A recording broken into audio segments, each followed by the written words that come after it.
সবাই কেমন আছেন? আশা করি খুব ভালো আছেন। আমার এই ছোট্ট জগতে আপনাদের সবাইকে স্বাগত।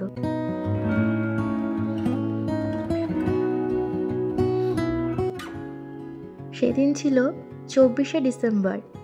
সন্ধ্যেবেলা আমি আমার বান্ধবীর নিমন্ত্রণে ওদের বাড়ির ওখানে যে চার্চ আছে, বিষ্ণুপুর ব্যাপটিস্ট চার্চ, ওখানে গেছিলাম। এইটা হচ্ছে তার ভিতরের অ্যাম্বিয়েন্স। ভীষণ সুন্দর সাজিয়েছিল, যেন সত্যিই মনে হচ্ছিল কোনো ছোট্ট একটা বাচ্চার জন্মদিন। তো ওরা আজকে সেদিন সন্ধেবেলা থেকে শুরু করেছিল, সন্ধে না ঠিক বিকেল থেকে, মোটামুটি 5টা-6টা থেকে শুরু করে দিয়েছিল, আর অনুষ্ঠান চলেছিল প্রায় 8:45 অবধি। তারপরে ওরা সবাইকে কিছু না কিছু হাতে দিয়েছিল টিফিন হিসাবে, তারপরে বাড়ি পাঠিয়েছিল। তো তার মাঝখানে অনেক অনুষ্ঠান উদযাপন হয়েছিল। কেউ গান করেছিল, কেউ নাচ করেছিল, কেউ আবার ভায়োলিনও বাজিয়েছিল, তো কেউ হচ্ছে গিয়ে নিজের লেখা কোনো কবিতা পড়ে শুনিয়েছিল।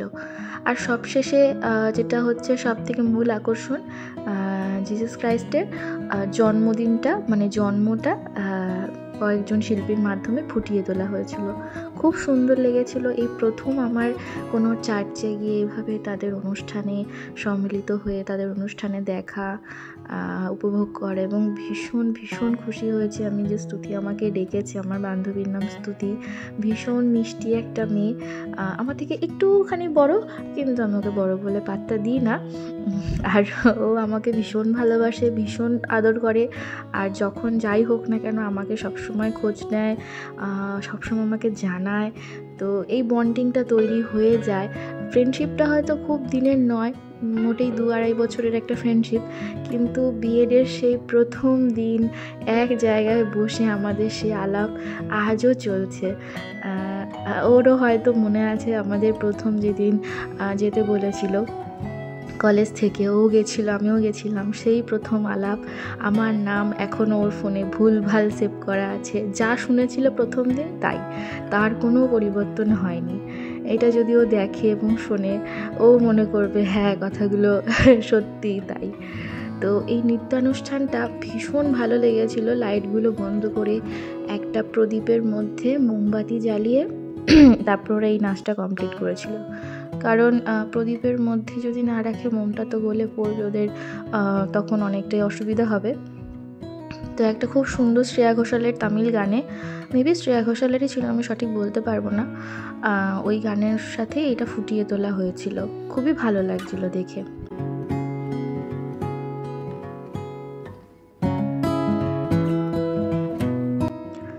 আগে কখনো আমার খ্রিস্টান কোনো বন্ধু সেভাবে ছিল না। একজন ছিল চেনা পরিচিত, যার দরুন আমার আর কি বিয়েটাও হয়, মানে সে আমার আর কি ওই সম্বন্ধ করে দিয়েছিল বলতে পারেন, সে ছিল। কিন্তু সেরকম তার সাথে কখনো সে যোগাযোগ ছিল না, খুব রেয়ার। কিন্তু এই যে বান্ধবীটা আমার, এ খুব স্পেশাল আমার কাছে, এবং খুব আপন করে নিয়েছে আমাকে। আর ওর দরুন আমার এই সব কিছু দেখা হচ্ছে। পরের দিনও আমাকে বলেছিল যেতে, যে 25 তারিখে সকালবেলাও আমাদের অনুষ্ঠান হয় ক্রাইস্টের বার্থডের পর, তুই আসিস। কিন্তু আমি সেই দিন আবার আমার বাবার ওখানে যাব বলে, যেখানে আমার বাবা চাকরি করেন, সেখানে যাব বলে ব্যস্ত ছিলাম বলে আমি যাইনি। তবে গত রাতে, মানে 24 তারিখ যেদিন অনুষ্ঠান হয়েছিল, সেদিন যেহেতু আমি তাড়াতাড়ি ফিরে গেছিলাম, আর ও আমার জন্য স্পেশালি কেক অর্ডার দিয়ে বানিয়েছিল, মানে ওদের যেটা হয় সেটা আমার জন্য একটা বানিয়েছিল, একটা না অ্যাকচুয়ালি দুটো। তো তো সেটা আমাকে দেওয়া হয়নি সেদিন ওর। তো ওর খুব মন খারাপও হয়ে গেছিলো, ওর মা ওকে খুব বকুনি দিয়েছে, কেন তুই দিসনি। তো সেইটা ও আমাকে পরের দিন খুব যত্ন সহকারে আবার দিতেও এসছে, এতটা ভালোবাসে আমাকে দিতেও এসছে। আমি যাব তার আগে দিতে এসছে, এসে খানিকক্ষণ গল্প টল্প করেছে। কিন্তু যেহেতু তাড়াহুড়ো ছিলাম, আমি কিছুই করতে পারিনি। কিন্তু এসছে, আর পরে বলাও হয়নি কতটা টেস্টি ছিল, কিন্তু সত্যি সত্যি মানে ভীষণ ভীষণ টেস্টি ছিল কেকটা। ঠিক যেই পোর্শনে যা যা থাকা উচিত, মানে যে কোনো মিয়োমো টিয়োমো সব মানে ব্যান্ড হয়ে যাবে ওই সব কেকের কাছে, এতটাই ডিলিশিয়াস ছিল, একদম সত্যি কথা। আর এখানে তারপরে অনুষ্ঠান যথারীতি চলেই যাচ্ছিল আমার কথার মতো।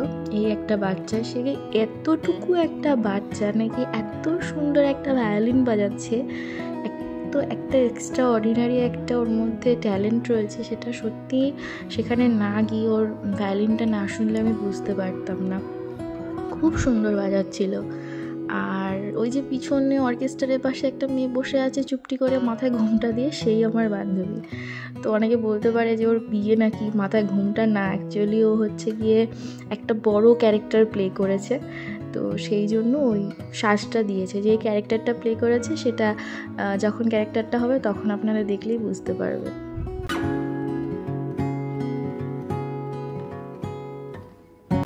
আর এই বাচ্চাটা তাদেরই জিজাসকে নিয়ে তার উপরে রচিত কোনো একটা গানের উপরে যেটা আছে সেটারই একটা সঙ্গীত বাজাচ্ছিল, তো খুব ভালো লাগছিল। আর এই যে ফুলঝুরিগুলো নাচছে এখানে সুন্দর সুন্দর পরি সেজে, এরা ওই উইশ ইউ আ মেরি ক্রিসমাসের উপরেই নাচছিল। আমি কোনোটারই অডিও আর দিলাম না এখানে, কারণ খুব বেশি আওয়াজ হচ্ছিল, তো অনেক অন্যান্য আওয়াজও আসছিলো বলে সেগুলো আমি পুরোই কেটে দিয়েছি। নাহলে শুনলে ভালো লাগতো, কিন্তু বেশি শুনলে আমার মাথা ধরে যেত, যেরকম সেদিন আমারই মাথা ধরে গেছিলো রাত্রেবেলা, যেহেতু ওই যে দেখুন ওই বক্সটা রয়েছে একদম এই সামনে ডান দিকে, এটা খুব কাছে ছিল।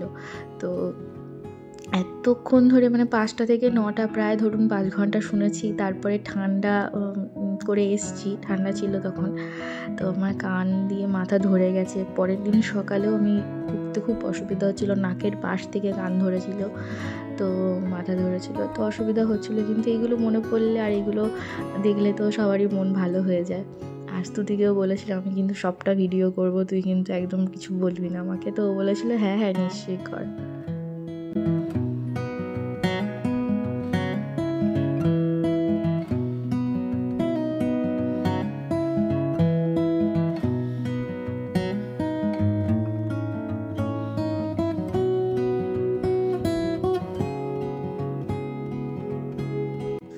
এই যে পরীগুলো ডানা মেলতে মেলতে চলে যাচ্ছে।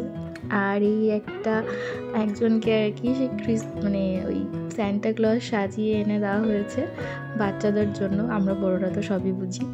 তো স্যান্টা ক্লজটা এসে সব বাচ্চাদের হাতে এক মুঠ করে টফিস দিয়েছে। তো বাচ্চারা সত্যি সত্যি স্যান্টা ভেবে নিয়েছে। তাদের মনেও একদম একটা অন্যরকম ফিলিংস হচ্ছে, যারা আর কি ছোটোর থেকে এগুলো বিশ্বাস করে এসছে। যেরকম আমাদের হয় মহালয়ার দিন মা আসছেন, তারপরে সরস্বতী পুজো, বিভিন্ন রকম জিনিসগুলো আমাদের অনুভূতি হয়, ওদের ক্ষেত্রে এই জিনিসটার ব্যতিক্রম কিছু নয়।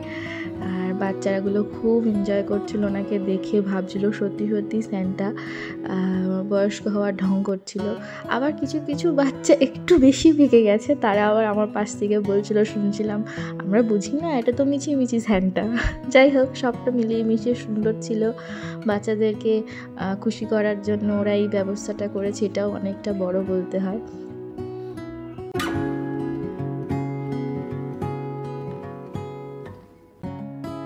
স্যান্টার গল্প শেষ। এবার স্যান্টা এবার বসে আছে, উনিও সেই অনুষ্ঠান শেষে যাবে। আর এখানে পুরো একটা গোটা টিম, ওদের যে চার্চ আছে সেই চার্চে অনেক মেম্বাররা আছেন, তাদের নিয়ে একটা থিম সং জিজাসের উপরে করা হয়েছিল। আর একদম যে এই লেফটে রয়েছেন, মানে লাইন অনুযায়ী লেফটে, বাট ফোন থেকে দেখলে রাইটে, সেই বান্ধবী, ও এখানে সম্মিলিত হয়েছে, গান করেছে, ও খুব সুন্দর গান করে। তাহলে একটা ছোট্ট গল্প আপনাদের সঙ্গে শেয়ার করি। যখন কিনা আমরা বিএডে ভর্তি হতে গেছিলাম, মানে ভর্তি হয়ে গেছি এবং আমাদের ক্লাস শুরু হয়ে গেছে, কয়েকদিন হয়েছে, তারপরে একদিন নোটিশ আসলো যে কার কি এক্সট্রা কারিকুলাম অ্যাক্টিভিটি আছে, তো তার জন্য প্রত্যেকটা স্টুডেন্টকে প্রেজেন্ট থাকতে হবে। তো যেহেতু প্রথম নতুন নতাল আর কি কলেজ হচ্ছে, সবার মনে একটা ভয় থাকে যে যেতে হবে বলেছে যখন, আমি আমার সংসার সব যতটা পেরেছি গুছিয়েছি, বাকিটা রেখেই চলে গেছি, এরকম একটা ব্যাপার। তো গেছি কলেজে, কিন্তু আস্তে আস্তে যেটা যেতে যেতে বুঝলাম যে ঠিক আছে, এবার একটু কামাই করা যেতে পারে, এদের কথা একটু না গ্রাহ্য করলেও চলবে আর কি। যাই হোক, যেটা টপিক সেটাই আসি। তো এরকম সবাইকে ডেকেছি এক্সট্রা কারিকুলাম অ্যাক্টিভিটিতে। তো মাঝখানে একটু বলে দিই, এই যে অনুষ্ঠানের পর্ব শুরু হয়ে গেছে। এই হচ্ছে ইনি হচ্ছেন যে কথা বলছেন মহিলা, ইনি হচ্ছে ইভ। আর ওই যে মঞ্চে একটা কালো জামা পরা লোক দাঁড়িয়ে আছেন, ওনার পাশে একটা হাত মতো বেরিয়ে আছে, ওটা হচ্ছে অ্যাডাম। তো এখানে ওই ইভ অ্যান্ড অ্যাডাম এসে আপেল খাওয়ার গল্পটা এইসব নিয়ে চলছে। তো এটা চলুক, আমি আমার গল্পটা ক্যারি করি। তো তারপরে সবাইকে যখন ডাকলো, সবাইকে জিজ্ঞাসা করছে কার কী আছে, একের বেশি বা একটা। কেউ বলছে আমি নাচ, আঁকা, গান সব পারি। এবার প্রশ্নটা এখানে না যে শুধু পারি, তুমি যদি নাচ আঁকা পারো, গান পারো, ঠিক আছে, আঁকাটা তোমাকে ইনস্ট্যান্ট কিছু দেখতে হচ্ছে না, দেখাতে হচ্ছিল না প্রথম দিকে, কিন্তু পরের দিকে সবাই বুঝলো আঁকা বলে সবাই কাটিয়ে দিচ্ছে, তো আঁকা নিয়ে প্রশ্ন করছিল। আর গান নাচ যদি পারো তাহলে গিয়ে শোনাতে হবে, না হলে নিচে দেখাতে হবে, এরকম একটা ব্যাপার। তো রোল ওয়াইজ সব হচ্ছিলো। এবং আমার নাম যেহেতু এস দিয়ে, তো আমাদের এখন নতুন হচ্ছে, অনেক দিন ধরেই হচ্ছে, সবাই হয়তো জানবে যে অ্যালফাবেটিক্যালি রোল নাম্বারগুলো প্লেস হয় এখন। তো আমার নাম যেহেতু এস দিয়ে, রোল নাম্বারটাও অনেক পিছনে ছিল, মানে অলমোস্ট 60-র কাছে ছিল, 60ই ছিল অ্যাকচুয়ালি। তো আমার কাছে আস্তে আস্তে আমি ব্যাপারটা বুঝে গেছি গেমটা। এবার আমি দেখলাম আঁকা নাচ কিছুই বলা যাবে না, একটাই অপশান আছে গান, চুপচাপ দাঁড়িয়ে যদি গাইতে পারো তো গাও, নাহলে ঠিক আছে। তো সেই দিন আমি গান গেয়েছিলাম এবং সেই দিন আমি স্তুতির গানও শুনেছিলাম। তো সেই দিনের গল্পটা এখন মনে পড়ে গেল যে হ্যাঁ, স্তুতিও খুব সুন্দর গায়। আর আমার এক বান্ধবীও ছিল, সেও গেয়েছিল, তার নামও মেঘা, মানে তার নাম মেঘা আর কি, সেও আর কি খ্রিস্টান। তো এখানে এই অনুষ্ঠানটা হচ্ছে, আর এই যে আমার বান্ধবীর এন্ট্রি শুরু হয়ে গেছে, সে সুন্দর তার পারফরমেন্সটা করে গেছে, ভীষণ ভালো লাগছিল তাকে, একদম গ্রুমিং করে বিশাল একটা প্রিটি ব্যাপার ছিল তার মধ্যে সেদিন। তো আমি জানতাম না, আমি বললাম জুয়েলারি পরিস নি কেন, তো ও বললো আমার এই যে ক্যারেক্টারটা আমি প্লে করছি তাতে কোনো জুয়েলারি যায় না, এরকমই আমাকে ন্যাচারাল থাকতে হবে। তো খুব সুন্দর প্লে করছিল, এত সুন্দর স্পষ্ট গুছানো সাধু বাংলা ভাষায় কথা বলছিল, খুব ভাল লাগছিল শুনতে, মিষ্টি করে, বেশ মনোরঞ্জন ছিল ব্যাপারটা।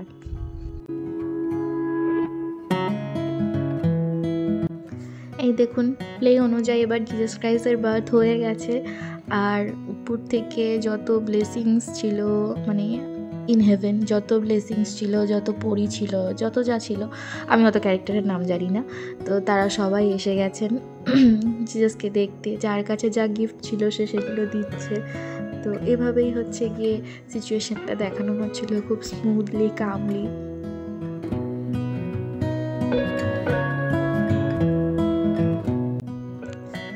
তো এরকমই ছিল আমার সেদিনের সন্ধ্যাটা, ক্রিসমাসের আগের দিন। আপনাদের সবাই কেমন কাটলো জানাবেন অবশ্যই। আর আগামী নতুন বছরের অনেক অনেক শুভেচ্ছা রইল। বছর যদিও শুরু হয়ে গেছে, তবুও জানিয়ে রাখি, নতুন বছর সবার ভালো কাটুক, সুস্থ কাটুক, এই কামনাই রইল। সবাই ভালো থাকবেন, সুস্থ থাকবেন, আবার দেখা হবে, শুভকামনা রইল।